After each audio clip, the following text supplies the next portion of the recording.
नमस्कार दोस्तों, आइए आज कुछ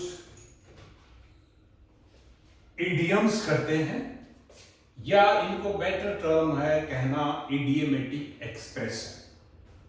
तो पहले आपको थोड़ा सा फ्रेज और इडियम में फर्क पता होना चाहिए। देखिए, हम वर्ड से चलते हैं। वर्ड आपने देखा होगा, एक होता है जैसे लुक, ये एक वर्ड है। एक ग्रुप ऑफ वर्ड्स को हम फ्रेज कहते हैं, यानी एक से ज्यादा वर्ड इकट्ठे हों और उनका इकट्ठों का एक मीनिंग हो, उसको हम फ्रेज कहते हैं। जैसे look into,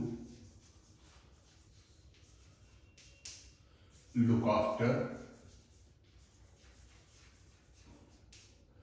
in front of. ये मैंने 3 फ्रेज लिख दिए यहां पर। ये क्योंकि एक से ज्यादा वर्ड है इनमें और इकट्ठे यूज होंगे तभी उनका वो मीनिंग निकलेगा, तभी ये फ्रेज कहलाए जाएंगे। अब जो फ्रेज है वो जिस पार्ट ऑफ स्पीच का काम करे उसको उसी का फ्रेज बोलते हैं। जैसे अगर कोई फ्रेज वर्ब का काम करे तो वर्बल फ्रेज, प्रेपोजिशन का काम करे तो प्रेपोजिशनल फ्रेज, नाउन का काम करे तो वो नाउन फ्रेज। देखिए कैसे, लुक इनटू, इसका अर्थ होता है छानबीन करना, जबकि लुक के बाद आफ्टर लगा दोगे तो इसका मतलब होता है देख रेख करना। लेकिन लुक इनटू छानबीन करना ना आया है लास्ट में, तो ये वर्ब का काम कर रहा है, तो ये वर्बल फ्रेज है, या इसको फ्रेजल वर्ब कह सकते हैं, इसको भी ऐसे। लेकिन ये देखो, ये जो काम करता है ये एक प्रेपोजिशन का काम करता है, तो ये प्रेपोजिशनल फ्रेज है। जैसे इन अगर हो, ये तो एक प्रेपोजिशन है। एट, ऑन, जो सिंगल वर्ड प्रेपोजिशन का काम करे वो एक प्रेपोजिशन है। लेकिन एक से ज्यादा वर्ड मिलके प्रेपोजिशन का काम करे तो वो एक प्रेपोजिशनल फ्रेज है। नाउन फ्रेज में जैसे कोई कहे कि भाई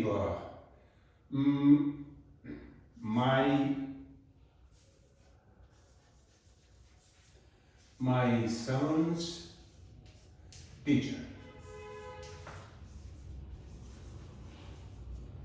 कोई टीचर कहे सिर्फ, तो वो एक नाउन है। टीचर एक चीज का नाम है, व्यक्ति का नाम है। लेकिन माई सन्स टीचर, इसमें ये 3 वर्ड है, तीनों एक ही व्यक्ति की तरफ इशारा कर रहे हैं, वो नाउन है, तो ये एक नाउन फ्रेज है। तो ये मैंने फ्रेज कहा है। अब इडियमेटिक फ्रेज क्या होता है?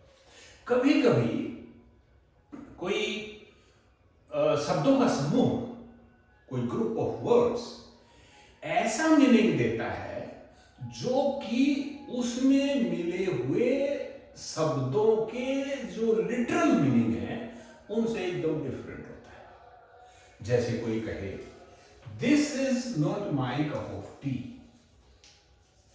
This is not my cup of T.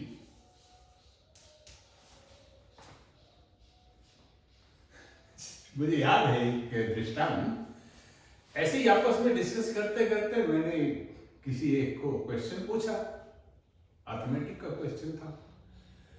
उसके साथ में एक और व्यक्ति बैठे, 2-3 व्यक्ति और बैठे थे। उनमें से किसी ने पूछा कि इसमें ये बोला है आपने, तो उसके साथ बैठे व्यक्ति ने उसको कहा no no no leave it, this is not your cup of T.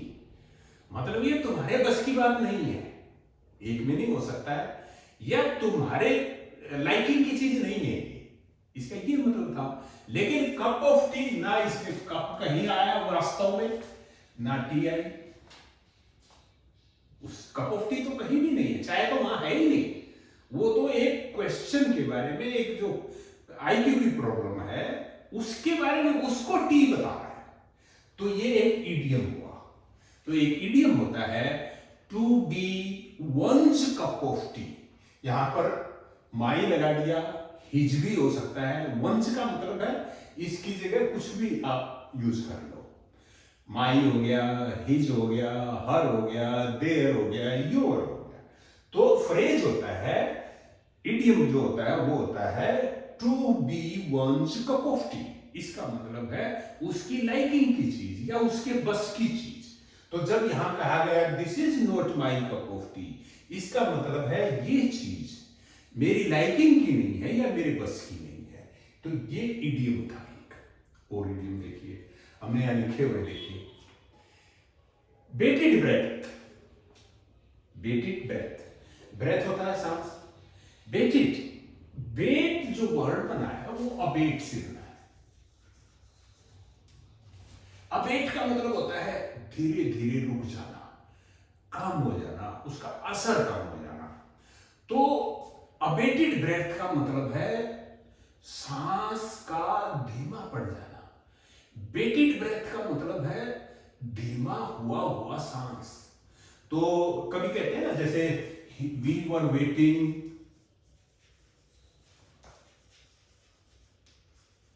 With bated breath.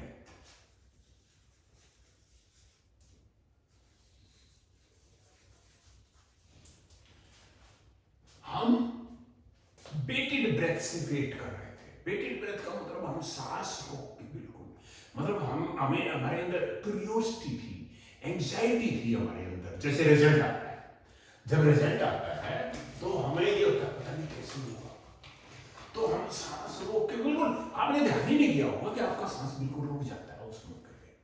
तो इसीलिए ऐसी अवस्था जब आप एंजाइटी से, जब आप ऐसे भरे हुए हों और तब आप किसी चीज को देखते हैं, वो आपकी उस टाइम पे ऐसी प्रतीक्षा करते हैं, तो at that time you are waiting with bated breath. तो ये हुआ। दूसरा हमारा इन दी रेड और इन दी ब्लैक। देखो जो कंपनियां होती, इन दी रेड का मतलब होता है खर्च ज्यादा कर देना, कमाई कम। यानी जितनी कमाई है उससे ज्यादा खर्च कर देना। तो आप अगर आप ऐसा करते हैं you are in the red. तो कंपनियों के साथ आमतौर पे होता है, क्योंकि जो अकाउंटिंग है, अकाउंटिंग का प्रिंसिपल होता है कि जब आप बैलेंस शीट बनाते हैं, इसमें एक तरफ एक्सपेंडिचर और एक तरफ इनकम लिखते हैं, तो अगर आपका बैलेंस एक्सपेंडिचर को ज्यादा दिखा रहा है तो आप जितना बैलेंस है, जितना एक्सपेंडिचर ज्यादा है, उसको रेड इंक में लिखते हैं। तो अगर किसी कंपनी की बैलेंस शीट में बैलेंस नीचे रेड में दिखा रखा है तो आप कहते हैं this company is in the red. इसलिए कोई डिफॉल्टर हो, कोई कंपनी, तो उसको कहेंगे कि that company had been in the red for quite many years before they were declared defaulters. ऐसा सेंटेंस बनेगा। इन दी रेड का मतलब ये होता है। इन दी ब्लैक, इन दी ब्लैक में होने का मतलब है कि उसकी जो बैलेंस शीट है वो इनकम ज्यादा दिखा रही है। तो कई बार होता है कि कोई कंपनी है घाटे में चल रही है बहुत साल से, घाटे मतलब उसका एक्सपेंडिचर ज्यादा हो रहा है, इनकम कम हो रही है, और अचानक उसको है ना होना लगे, एक ऐसी स्टेज पे आ जाए, अचानक या धीरे धीरे, जब भी ऐसी स्टेज आ जाए कि उसकी इनकम उसके एक्सपेंडिचर से ज्यादा हो जाए, तब हम कहेंगे that company has entered in the black. तब उसको इन द ब्लैक कहेंगे। आगे, best thing since sliced bread. देखो इसका मतलब होता है कि भाई जिस चीज के बारे में आप ऐसा कह रहे हैं आपको वो बिल्कुल अद्भुत लगती है, उसने आपकी जिंदगी को बहुत सुगम, बहुत आसान बना दिया है और आपको उससे बहुत लाभ हो रहा है, आप उसके फैन हैं बिल्कुल, तो उस चीज को आप कहेंगे this is the best thing since sliced bread. क्यों? देखिए जो ये ब्रेड है ना, इंडिया में ऐसा प्रचलन नहीं है, पर विदेशों में क्या था, जो ब्रेड होती थी वो बिल्कुल ऐसे लंप का लंप बनता था, ऐसे ऐसे पूरा लंप बनता था ब्रेड का, और फिर उसको घर पे आके लोग उसको काटते रहते थे ऐसे ऐसे ऐसे ऐसे करके। फिर क्या हुआ, किसी ने आविष्कार किया कि इसको वहीं से स्लाइस करके भेज दो, ऐसे एक जैसी साइज की। तो जब शुरू में इस लोगों ने इसको देखा था तो बहुत मजा आया था उनको, बहुत पहले की बात रही होगी। तो उनको बहुत अच्छा लगा था, अरे यार ये कितनी अच्छी चीज खोज दी किसी ने। तो इसीलिए अब अगर कोई चीज आ जाए तो वो कहता है कि सिंस द स्लाइस्ड ब्रेड के बाद में ये सबसे अच्छी चीज है, मतलब बीच में उसने कोई नहीं, सबसे अच्छी है ये समझ लीजिए। तो उसको कहने का तरीका ये है, this is the best thing since sliced bread. अगली चीज देखिए, 1 कप ऑफ टी हो गया। अगला है to cost an arm and a leg. कोई चीज अगर आपको बहुत महंगी पड़ी हो, बहुत एक्सपेंसिव हो, उसको आप कहते हैं this has cost me, this has cost me N arm and a leg. इसके एंड में मैं एक और बात आपको बताऊंगा, जो इडियम्स का यूज करने में विशेष रूप से आपने ध्यान रखना है वो मैं आपको आखिर में बताऊंगा, थोड़ा सा ध्यान रखिएगा। This has cost me N arm and a leg. इसने मुझे एक आर्म और एक लेग ऐसे कॉस्ट किया है, यानी मेरे एक टांग और एक हाथ भी चले गए। कहने का मतलब ये है कि ये बहुत महंगी पड़ी है मुझे। तो कोई एक्सपेंसिव चीज पड़े आपको, उसको आप इस तरीके से भी कह सकते हैं। तो ये आपका एक इडियमेटिक एक्सप्रेशन है, यानी इससे आप लगेगा कि आप पढ़े लिखे आदमी। इडियम्स का यूज ही यही होता है कि आप अपने आप को थोड़ा सा दिखाते हैं कि देखो मैं कितने तरीके से। तो वो जो बनी थी ना, जो माहौल बना था खूब हंसने का, वो एक पहले वाले की बात से बना था। दूसरे वाले ने उसका एंजॉय करने से पहले, वो माहौल बनने से पहले अपनी बात कह दी, तो उसने उसके मजे को चुरा लिया। इसको इडियम के तरीके से ऐसे कहते हैं कि you have stolen my thunder. अगला, अच्छा बीच में ये बच गया, keep your pants on. Keep your pants on हम किसी व्यक्ति को ये कहने के लिए नहीं कहते हैं कि तुम पेंट को पहने रखो, ये तो इसका शाब्दिक अर्थ है। वास्तव में हम उसको जब कहते हैं कि तुम शांति से बैठो, चुपचाप बैठो, ये कहना हो जब किसी को, उसको कहने का एक तरीका ये है, keep your pants on. So तुम्हें कहा जाता है कि तुम शांति से बैठो। यू आर एडवाइज्ड टू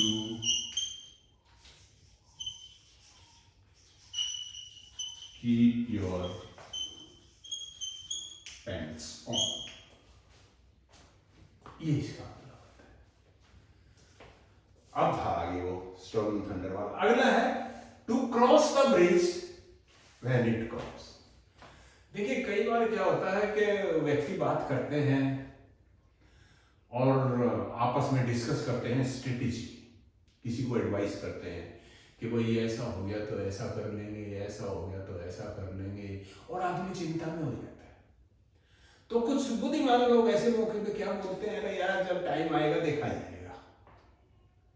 इसको दूसरे ढंग से आप ये कहते हैं कि we will cross the bridge when it comes, कि जब वो नाला आएगा तो उसको क्रॉस कर लेंगे। पहले ही सोचने का क्या फायदा है कि मैं इतनी लंबी छलांग लगाऊंगा, इतनी छोटी लगाऊंगा, मैं गिर जाऊंगा कि नहीं गिर जाऊंगा, ये पहले सोचने का क्या फायदा है। We will cross the bridge when it comes, तो इसको ऐसे कहने का तरीका है कि जब समय आएगा निपट लेंगे, उस सिचुएशन से हम निपट लेंगे। इसको अंग्रेजी में इडियम के तरीके से ऐसे कहते हैं कि we will cross the bridge when it comes. हाँ, ये भी है to put all one's eggs in one basket. आप अंडे कहीं से ला रहे हैं, मुर्गियां पाल रखी हैं, सारे अंडे आप ला रहे हैं, रास्ता उबड़ खाबड़ है, आपने एक बास्केट में डाल लिया, हल्की सी ठोकर लगी, बास्केट नीचे और सारे अंडे फूट गए। तो उस स्थिति से बचने के लिए अच्छा रहता है कि अलग अलग बास्केट में डालें, या थोड़े से एक बास्केट में डालें, थोड़ा सा इस जेब में डालें, थोड़ा इस जेब में डालें, थोड़ा इधर डालें, ताकि बास्केट अगर गिर भी जाए तो बाकी तो बचे। इसीलिए आप मान लिया आपने स्टॉक्स में पैसा लगाना है, आपके पास कुछ आया है कहीं से पैसा, आपने स्टॉक्स में लगाना है, और आप एक ही कंपनी में सारा पैसा लगा दें, तो उस टाइम पे कोई आपको एडवाइस कर सकता है कि don't put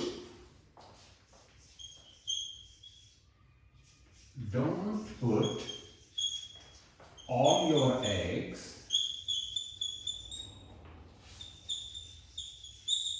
in one basket.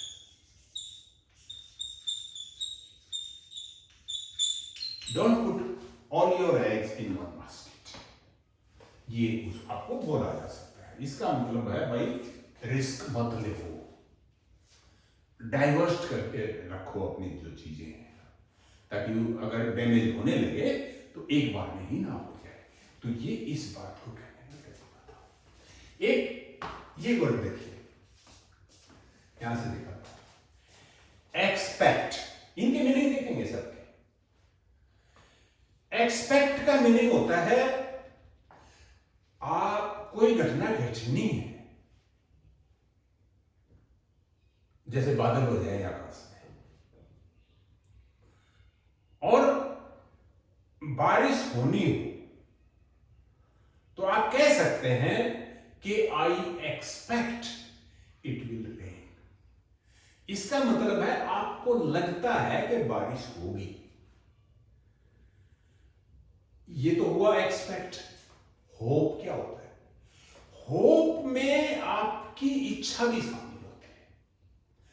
आपको लगता भी है बारिश होगी और आप चाहते भी हैं कि बारिश हो, तब आप कहेंगे आई hope it will rain. I expect it will rain का मतलब यह है कि बारिश होगी। इसको मैं चाहता हूं कि नहीं चाहता हूं यह स्पष्ट नहीं है, लेकिन अगर आई होप इट विल रेन मैं कहता हूं, इसका मतलब यह है कि मैं चाहता हूं कि बारिश हो, मेरी इच्छा है कि बारिश हो। इसका जो उल्टा है वो होता है फियर एंड ऑफ्रेड। जैसे आपका ऐसा महीना हो कि जिसमें फसल कट रही हो और आप किसान हो, उस समय बारिश हो जाए, आप नहीं चाहेंगे कि बारिश हो। फिर भी अगर आपको लगे कि बारिश होगी, आप चाहते ना हो कि बारिश हो, तो आप कहेंगे I am Offred that it will rain.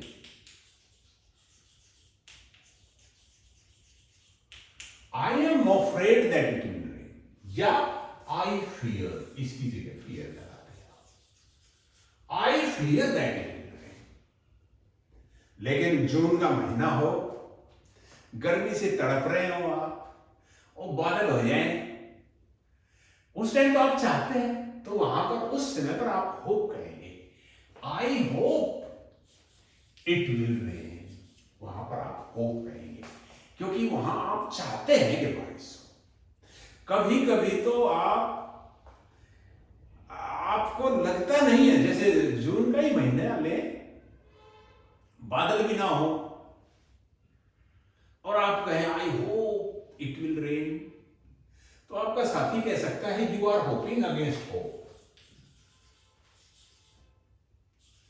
You hope against hope. Hope against hope का मतलब है जिस काम के होने की कोई संभावना भी नहीं है, लेकिन आप उसकी फिर भी उम्मीद कर रहे हैं, तो वो होता है hope against hope. To hope against hope, उसको ऐसे बोलते हैं। इसके अलावा अब ये और देखिए दूसरे क्या होते हैं, कुछ और वर्ड्स लेंगे। बैड ब्लड जब हम यूज करते हैं फ्रेज, तो बैड ब्लड का क्या मतलब होता है? बैड ब्लड का मतलब होता है आपसी दुश्मनी। जैसे पुलिस वाले इन्वेस्टिगेशन करते हैं ना, किसी व्यक्ति को मार दिया हो और वो जब जाएं पुलिस में कंप्लेंट कराने, वो कहेंगे कि पहले तुम्हें किसी पे शक है? वो कहेगा हाँ जी वो है ना, उस पे शक है हमें। तो पुलिस वाले सबसे पहले किसी तीसरे व्यक्ति से पूछेंगे कि इनकी आपस में कोई रंजिश है, इनकी कोई पुरानी दुश्मनी है पहले। तो उसको पूछने का तरीका है do they have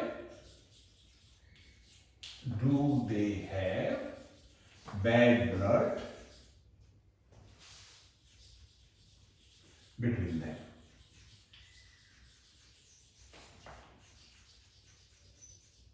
do they have bad blood between them, मतलब उनके बीच में कोई आपसी दुश्मनी है, ये मतलब होता है बैड ब्लड का। एक ब्लू ब्लड भी होता है।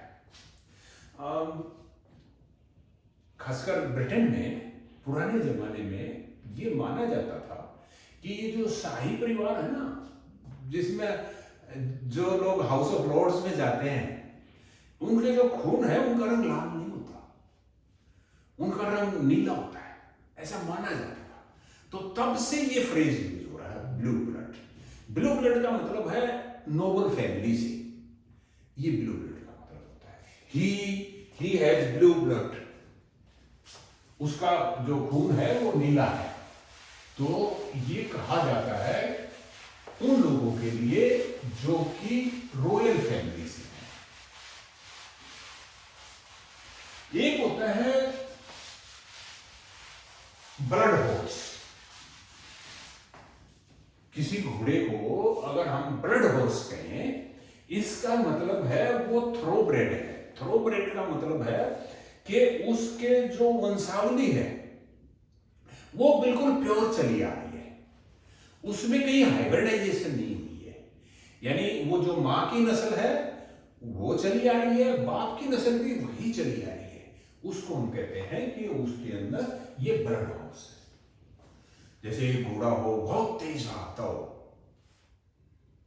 उसका पूरा एक घोड़ा जो पालते हैं वो जानते हैं, वो पता करते हैं इसकी माँ कौन थी, उस माँ की माँ कौन थी, उसकी माँ कौन थी, बाप की साइड से भी ऐसे ही देखते हैं।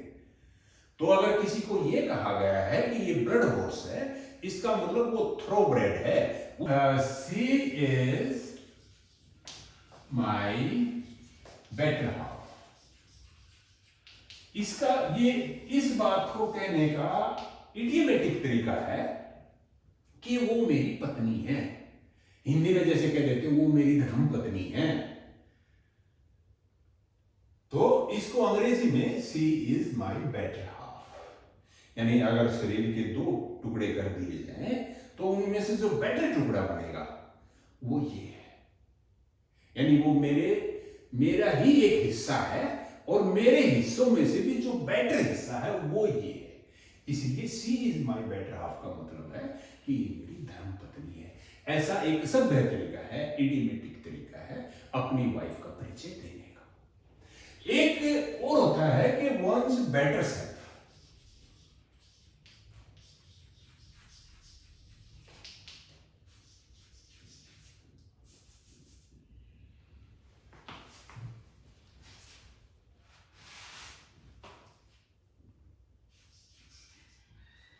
और one's baser self।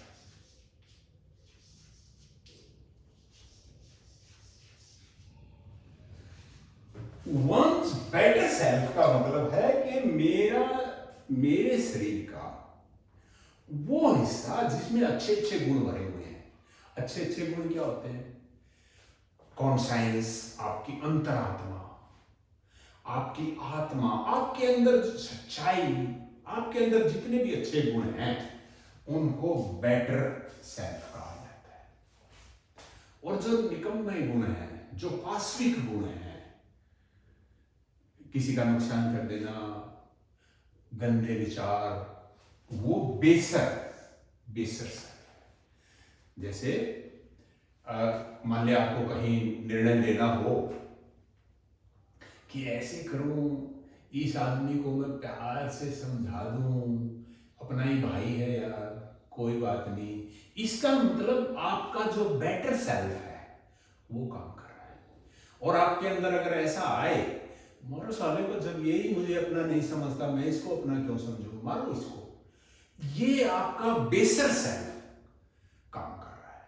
तो जब आप ऐसे द्वंद में फंस जाते हैं, और अगर आपका जो बेटर सेल्फ है वो जीत जाए अंततः, तो आप कहेंगे माई better self prevailed over the बेसर सेल्फ। ये इसका यूज होता है। तो मुझे लगता है कि हाँ, एक और बच गया अभी, लव लॉस्ट। देखिए, मैंने आपको एक उदाहरण दिया था कि एक आदमी की फैमिली गई पुलिस स्टेशन में, उन्होंने कंप्लेंट करा दी। पुलिसमैन ने पूछा इंक्वायरी करते हुए कि do they have bad blood between them. जवाब देने वाले ने कहा कि हाँ, थोड़ा थोड़ा, but they don't have any love lost between them. इसका मतलब ये है कि थोड़ा थोड़ा रंजिश है, लेकिन उनके बीच में कोई ऐसा प्यार नहीं है जो कभी रहा हो। देखिए, जो प्यार बिगड़ता है, जो जब दो दुश्मन बनते हैं, कभी कभी तो ऐसी सिचुएशन होती है कि वो उनमें कभी प्यार था ही नहीं, कभी भी प्यार नहीं था आपस में। और कभी कभी ये होता है कि बहुत अच्छा प्यार था, बहुत अच्छे दोस्त थे, और बाद में वो दुश्मनी में बदल गई वो सब जो संबंध थे। तो जब ऐसी स्थिति हो कि कभी प्यार रहा ही ना हो, तो उसको हम ऐसे बोलते हैं, they do not have any love lost between them.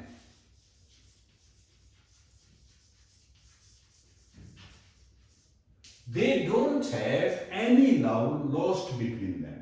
यानी उनके बीच में कोई ऐसा नहीं है कि कोई लव था जो अब नहीं है। तो दूसरे शब्दों में आप ये कह रहे हैं कि भाई उनका प्यार था ही नहीं कभी, वो शुरू से ही दुश्मन है।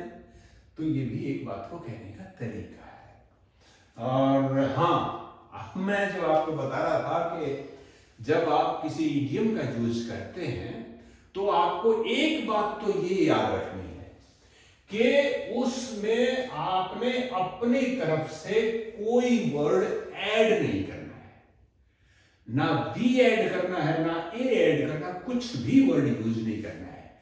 जितने वर्ड इडियम में दिए हुए हैं उतने ही यूज करने हैं। जैसे इन द रेड, इसको अगर आपने यूज करना है तो इन द रेड ही यूज करना है, इन द वेरी रेड नहीं करना है, या इन रेड नहीं करना है। ना कोई वर्ड हटाना है, ना कोई वर्ड आपने ऐड करना है। दूसरी बात, वर्ड्स को चेंज भी नहीं करना है। जैसे आपने ये था वंस कप ऑफ टी, आपने ऐसे नहीं कर देना है this is not my cup of coffee, this is not my cup of juice. ऐसा नहीं कर देना है। अगर इडियम को यूज करना है तो बिल्कुल वैसे ही करना है जैसे अंग्रेज करते हैं, this is not my cup of T, वो रहेगा। तो ना तो शब्दों को, किसी भी शब्द को हटाना है, ना किसी शब्द को ऐड करना है, और ना किसी शब्द को बदलना है। ये ध्यान रखिए। ये आमतौर पे जो कॉम्पिटिटिव टेस्ट होते हैं ना, उसमें ऐसा दे देंगे इडियम को यूज करके, और उसमें थोड़ा सा बीच में चेंज कर देंगे। वहां पर आपने ध्यान रखना है कि बिल्कुल वैसे का वैसा किया है कि नहीं। इडियम यो का नहीं होना चाहिए। इडियम की स्पेलिंग में किसी तरह से किसी वर्ड की स्पेलिंग में किसी वर्ड को या एडिशन, डिलीशन या चेंज नहीं होना चाहिए।